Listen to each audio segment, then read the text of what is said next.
পারিবারিক গীবত করা জায়েজ আছে কিনা, অর্থাৎ ভাই বোন, মা বাবা, একে অন্যের নিজেদের ভেতরে যদি হয় একে অন্যের সমালোচনা যদি করতে হয় তার পেছনে এটা জায়েজ আছে কিনা। আমরা জানি অনেক সময় একই পরিবারে দেখা যায় একই পরিবারের সদস্য তার কোনো ত্রুটি পরিবারের অন্য কোনো সিনিয়র সদস্যের কাছে বলতে হয় বা আমরা বলে থাকি। যেমন কথার কথা ছোট ভাই কোনো ত্রুটি করছেন অথবা বড় ভাই কোনো ত্রুটি করছেন, সেটি তাকে বলা যাচ্ছে না অথবা বললে সমাধান হচ্ছে না। সেক্ষেত্রে বাবাকে বা পরিবারের কর্তাকে, মাকে, অন্য কাউকে যদি তার দোষটি বলে দেওয়া হয় তাহলে তিনি সংশোধিত হয়তো হবেন। তো এরকম উদ্দেশ্য নিয়ে যদি কেউ সমালোচনা করেন, তার পেছনে তার কোনো গীবত করেন, তার কোনো মন্দ দিক বলেন, তাহলে সেটা ইসলামের দৃষ্টিতে নিন্দনীয় নয়। কারণ কারো সংশোধনের জন্য তার পেছনে গীবত করা জায়েজ আছে। কিন্তু যদি সংশোধনের উদ্দেশ্য না থাকে অথবা যার কাছে বলছেন তার কাছে বললে সংশোধনের কোনো সম্ভাবনা নেই, শুধুই আপনার বিরোধিতা থেকে অথবা শত্রুতা থেকে অথবা মতপার্থক্য থেকে একে অন্যের পেছনে সমালোচনা করেন, তাহলে কিন্তু সেটি হারাম হবে। পরিবারের সদস্য হলেও হারাম হবে, বাইরের লোকের সমালোচনা যেরকম করা হারাম, পরিবারের সদস্যদেরও সমালোচনা করা হারাম। বিশেষ করে যৌথ পরিবারে এই ধরনের সমস্যাগুলো অনেক বেশি হয়ে থাকে।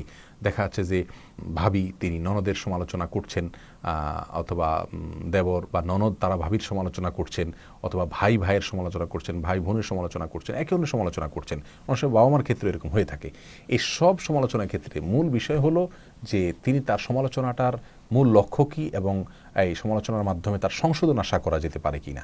যদি তার সংশোধনের উদ্দেশ্যে সমালোচনা করেন বা তার কোনো মন্দ কথা বলেন, তার পেছনে গীবত করে থাকেন, তাহলে সেটা জায়েজ হবে।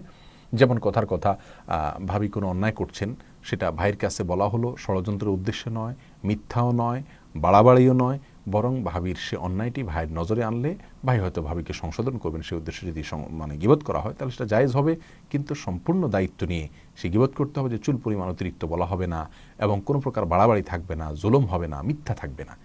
আর যদি ব্যাপারটি এমন হয় যে এখানে আসলে সংশোধনের বিষয় নাই, বরং ছোট ছোট বিষয়কে অনেক বড় করে দেওয়া হয় শুধুমাত্র বিরোধিতার কারণে, মতবিরোধের কারণে, হিংসা থেকে, শত্রুতা থেকে, তাহলে সেক্ষেত্রে এটি সম্পূর্ণরূপে হারাম হবে এবং এই ধরনের গীবত থেকে আমাদের বেঁচে থাকা উচিত। যৌথ পরিবারে সাধারণত এই ধরনের গীবতগুলো অনেক বেশি হয়, এই জন্য আমাদের যৌথ পরিবারে অনেক বেশি সাবধান থাকা উচিত। আল্লাহ সুবহানাহু ওয়া তাআলা আমাদের সকলকে সব ক্ষেত্রে আল্লাহর বিধানকে সম্পূর্ণরূপে মেনে চলার তৌফিক দান করুন। একান্ত সংশোধনের আশা আছে, সে আশায় একেবারে নিজ দায়িত্বে ইনসাফের সাথে যদি কেউ গীবত করে থাকেন পরিবারের সদস্যদের একে অন্যের কাছে, তাহলে সেটা জায়েজ আছে শুধুমাত্র সংশোধনের উদ্দেশ্যে।